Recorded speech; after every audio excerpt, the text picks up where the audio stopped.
फ्रीजमध्ये सगळ्या भाज्या थोड्या थोड्या राहिल्या की आपण बनवतो मिक्स व्हेज किंवा मग पावभाजी। आज माझ्याकडे पावभाजीचा बेत आहे, पण ही पावभाजी साधी नाही आहे, स्पेशल पावभाजी आहे।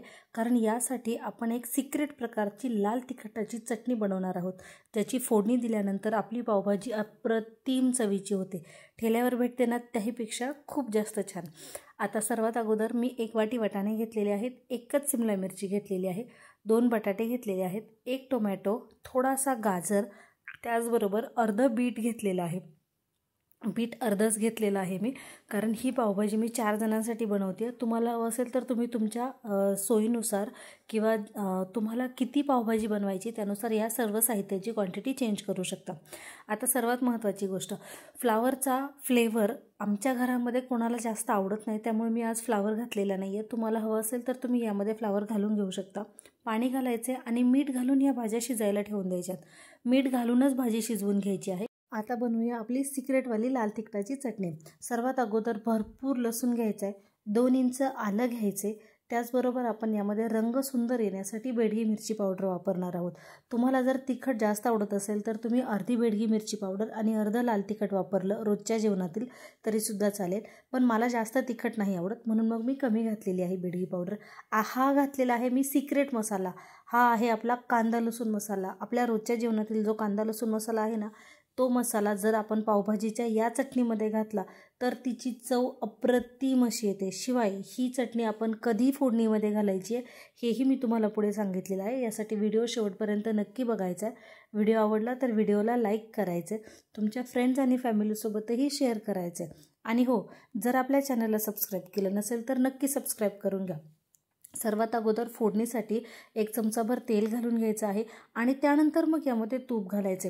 तेल अगोदर यासाठी घालायचे की आपलं तूप करपू नये, जळून जाऊ नये म्हणून, कारण जर डायरेक्टली आपण तूप घातलं कढईमध्ये तर ते तूप करपून जाण्याची शक्यता असते, म्हणून थोडंसं तेल घालायचे आणि बाकी 2 चमचे साजूक तूप घालून घेतलेलं आहे। हे माझं घरगुती तूप आहे। तुम्हाला जर याची रेसिपी हवी असेल तर ते मला कमेंट करून सांगा, मग मी तुम्हाला याची रेसिपी सेंड करेल, ठीक आहे। आता सर्वात अगोदर तूप आणि तेल आपलं छान परतवून झालं, कडकडीत गरम झालं की मग यामध्ये कांदा घालायचा। मी 2 मध्यम आकाराचे कांदे कापून घेतलेले आहेत, बारीक कापून घ्यायचे जेणेकरून कांदा आपला पटकन शिजला जाईल। कडकडीत गरम तुपामध्ये कांदा परतवून घेतला की तो पटकन शिजतोही, शिवाय पावभाजी तयार व्हायला जास्त वेळ लागत नाही, कारण 15 मिनिट आपल्या कुकरच्या कामासाठी जातात आणि नंतरच्या 15 मिनिटात आपली पावभाजी आरामात तयार होते। कडकडीत गरम तुपामध्ये आपण कांदा परतवून घ्यायला घातला की तो पटकन शिजतो, शिवाय त्याला रंगही छान येतो आणि चवही अप्रतिम येते। तुम्हाला हवं असेल तर तुम्ही कांदा परतवून घेताना मीठ घालून घेऊ शकता, पण मी आत्ता मीठ न घालता टोमॅटो परतवून घेत असताना मग मीठ घातलेलं आहे। तुम्हाला हवं असेल तर तुम्ही आत्ताही मीठ घालू शकता, पण मीठ आपल्याला प्रमाणात घालायचे, कारण आपण भाज्या शिजण्यासाठीही मीठ घालून घेतलेलं आहे, ठीक आहे। आता वापरायचा आपला सिक्रेट इन्ग्रेडियंट, तो म्हणजे आपण बारीक करून घेतलेली ती मिरची जी आहे ना, ती आत्ता यामध्ये घालून घ्यायची आहे। लसूण, आलं, लाल तिखट आणि कांदा लसूण मसाल्याचं जे मिरची आपण बनवलेली आहे ती यामध्ये घालून घ्यायची। अप्रतिम चवीची आपली भाजी तयार होते। आता ही परतवून घ्यायची आहे छान, तेल सुटेपर्यंत आपल्याला ही मिरची कांद्यामध्ये परतवून घ्यायची आहे। सर्वात अगोदर मिरची, कांदा, लसूण, आलं हेच परतवून घ्यायचे, ज्यामुळे आपल्या भाजीला चव अप्रतिम येते, शिवाय रंगही खूप सुंदर येतो, म्हणजे बघूनच खावीशी वाटेल एवढी छान आपली पावभाजी तयार होते। कांदा शिजतोय तोपर्यंत आपण टोमॅटो बारीक करून घ्यायचा, म्हणजे आपण सर्वात अगोदर आता यामध्ये घालून घेणार आहोत टोमॅटो। टोमॅटोची छान प्युरी करून घ्यायची आहे। तुम्हाला हवं असेल तर तुम्ही साल काढून घ्यायचं, मी काढलेलं नाही आहे, तुम्हाला काढायचं असेल तर तुम्ही काढू शकता, नो प्रॉब्लेम, ठीक आहे। आता याला छान तेल सुटलेलं आहे, तर आपण टोमॅटोची जी प्युरी करून घेतलेली आहे ती कढईमध्ये घालून घ्यायची आहे आणि तिला सुद्धा छान रंग येईपर्यंत, तेल सुटेपर्यंत आपण टोमॅटोची प्युरी आपण यामध्ये छान परतवून घेणार आहे। टोमॅटोची प्युरी पटकन परतवून यावी, शिवाय त्याला चवही खूप सुंदर यावी, यासाठी यामध्ये मीठ घालून घेणार आहोत आपण चवीनुसार। मीठ प्रमाणात घालायचे, कारण आपण मगाशी सांगितले त्याप्रमाणे सुरुवातीला आपण एकदा मीठ घातलेलं आहे, पण भाज्या शिजताना मीठ आवर्जून घालायचे, जेणेकरून आपल्या भाज्यांना अप्रतिम अशी चव येते, म्हणजे भाज्या शिजल्या की त्या मिठाच्या पाण्यामध्ये शिजतात, ज्यामुळे आपल्या भाजीला चव छान येते। आता टोमॅटो नंतर आपण गाजर आणि बीटरूट जे आहे ते मिक्सरला बारीक करून घ्यायचे, प्युरी करून घ्यायची आणि मग ते घालायचे, पण कधी टोमॅटो छान परतवून द्यायचा आहे, मग यामध्ये आपले मसाले घालून घ्यायचे आहेत. मसाल्यांमध्ये मी फक्त पावभाजी मसाला वापरलेला आहे. मी बाकी कोणतेही मसाले या ठिकाणी ना मी गरम मसाला वापरला आहे ना हळद पावडर वापरली. या ठिकाणी मी 1 ते 1.5 चमचा पावभाजी मसाला घालून घेतलेला आहे आणि त्यानंतर यावर 1 चमचा 2 चमचे छान हिरवीगार कोथिंबीर कापून घालून घेतलेली आहे, जिची चव अप्रतिम अशी येते भाजीला. तुम्ही बघू शकता, माझ्या तर आत्ताच ही भाजी अशी बघूनही तोंडाला पाणी येते. म्हणजे माझी खाऊन झाली आता, पण तरीसुद्धा तोंडाला आपोआपच पाणी येतं. तुम्हाला आवडली रेसिपी तर नक्की लाईक करा. ठीक आहे. आता आपलं जे आपण जे बीटरूट आणि गाजर आहे ते मिक्सरला बारीक करून घेतलं होतं ना, ते यामध्ये घालून घ्यायचे, ज्यामुळे आपल्या भाजीला रंग अतिशय सुंदर येणार आहे. शिवाय बीट आणि गाजर हे दोनही पदार्थ असे आहेत जे मुलं खायला तयार होत नाहीत, पण ते पावभाजी खायला तयार होतात, बरोबर ना. मग त्यांना खायला घालण्यासाठी, म्हणजे बीट आणि गाजर खायला घालण्यासाठी आठवड्यातून एकदा आपण हे सर्व साहित्य वापरून अशी पावभाजी आरामात बनवू शकतो आणि मुलांना ते खायला घालू शकतो. ठीक आहे.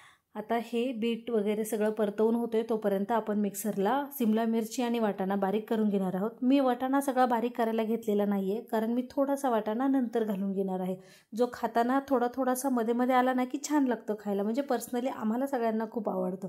तुम्हाला जर आवडत असेल तर तुम्ही सगळा वाटाणा फक्त स्मॅश करून घालू शकता किंवा मग माझ्यासारखा मिक्सरला त्याची प्युरी करून घालू शकता. तुम्ही बघू शकता आपल्या टोमॅटोला छान तरी आलेली आहे. तरी म्हणजे तेल सुटलेलं आहे. आता यानंतर मग आपण यामध्ये घालून घेतलेलं आहे वाटाणा आणि सिमला मिरचीचं वाटण. हे वाटणही आपण छान परतवून घ्यायचे. 3 ते 4 मिनिटामध्ये हे सगळे मसाले आपले सगळ्या भाज्या मसाल्यामध्ये मस्त अशा बारीक करून होतात.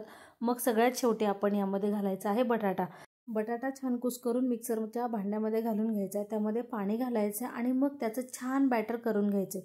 यामुळे काय होतं, आपल्या भाजीची कन्सिस्टन्सी खूप छान मेंटेन होते, आपल्या भाजीला चवही छान येते, शिवाय आपली भाजी जास्त पातळही होत नाही. तुम्हाला हवं असेल त्या प्रमाणामध्ये तुम्ही या ठिकाणी भाजीला पाणी घालून घेऊ शकता. मी वाटण्यासाठी थोडंसंच पाणी मिक्सरच्या भांड्यामध्ये घालून घेतलेलं आहे, जेणेकरून मिक्सरच्या भांड्यामध्ये ते छान बारीक व्हावं, त्याची प्युरी तयार होईल. तुम्ही बघू शकता एकदम बारीक प्युरी तयार झालेली आहे बटाट्याची. ठीक आहे. आता ही प्युरी आपण कढईमध्ये घालून घ्यायची आहे आणि भाजी छान मिक्स करून घ्यायची आहे. मिक्सरचं भांडं वगैरे आपण कोमट पाणी करायचं एका बाजूला आणि तेच पाणी घालायचे. डायरेक्टली थंड पाणी भाजीमध्ये घालायचं नाही आहे, ज्यामुळे आपल्या भाजीला चव छान येईल. आपण जर गरम पाणी घातलं तर कुकिंग प्रोसेस थांबत नाही, पण तेच जर आपण डायरेक्टली थंड पाणी घातलं तर कुकिंग प्रोसेस कमी होते, स्लो होते आणि आपल्या भाजीची चवही बदलते.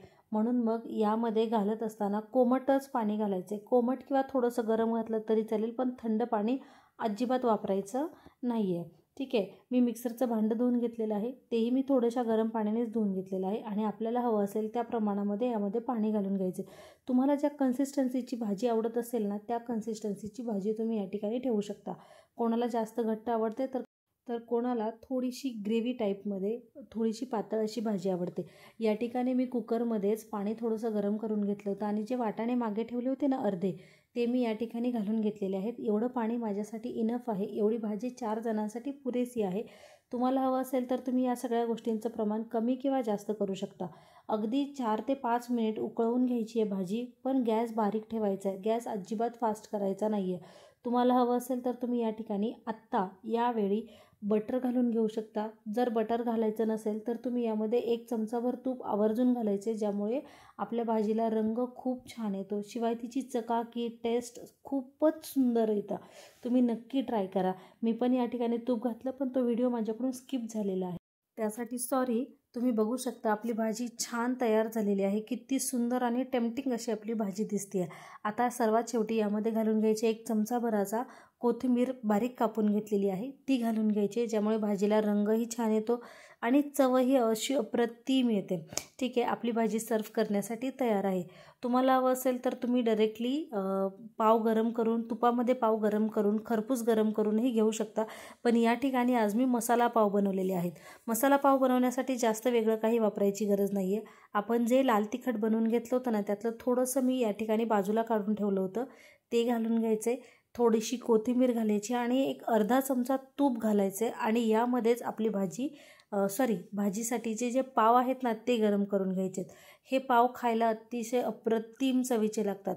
शिवाय तुम्हाला माहिती आहे, जर याच पावांमध्ये तुम्ही थोडंसं चीज घातलं तर तुमचे स्पेशलवाले मसाला पाव चीज मसाला पाव तयार होतात. अशाच रेसिपीसाठी श्रावणीज किचनला सबस्क्राईब करायचे. शेजारी जे बेल बटन आहे तेही प्रेस करा, जेणेकरून येणारे असेच साधे सोपे शिवाय चमचमीत व्हिडिओज तुमच्यापर्यंत सर्वात अगोदर पोहोचतील.